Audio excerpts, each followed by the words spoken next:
Nadagdagan pa ang mga lugar na isinailalim sa tropical cyclone wind signals.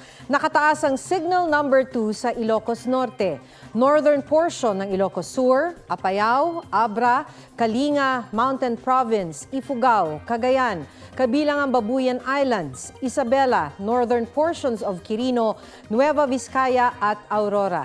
Signal number 1 naman sa Batanes, nalalabing bahagi ng Ilocos Sur, La Union, northeastern portion ng Pangasinan, Benguet, natitirang bahagi ng Nueva Vizcaya, Quirino, central portion of Aurora at northeastern portion of Nueva Ecija.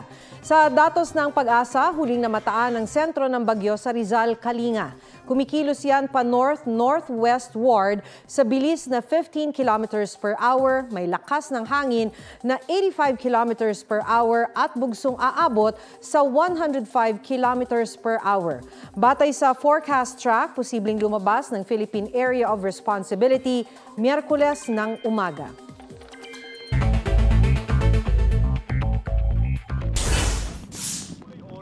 Kitang-kita ang apoy na tumutupok sa MV Camila na nakadaong malapit sa Navotas Centennial Park. Na-rescue ang 18 sakay ng barko, 2 sa kanilang sugatan.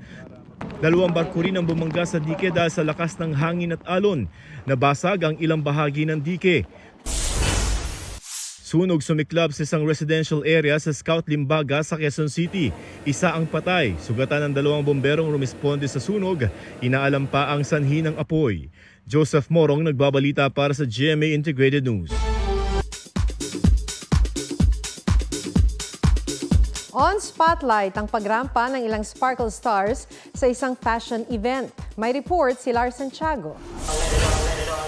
Ilang sparkle stars finlex ang toned body sa Fashion Week ng isang clothing line. Jungkook ng BTS nagpasalamat sa ARMY na nagpaabot ng pagbati sa kanyang birthday. Daesung at G-Dragon all out ang suporta sa solo concert ni Taeyang. Instant reunion ng Big Bang members, ikinatuwa ng fans.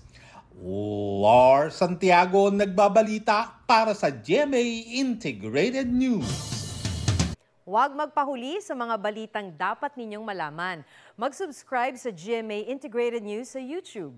Sa mga kapuso abroad, subaybayan nyo kami sa GMA Pinoy TV at sa www.gmanews.tv.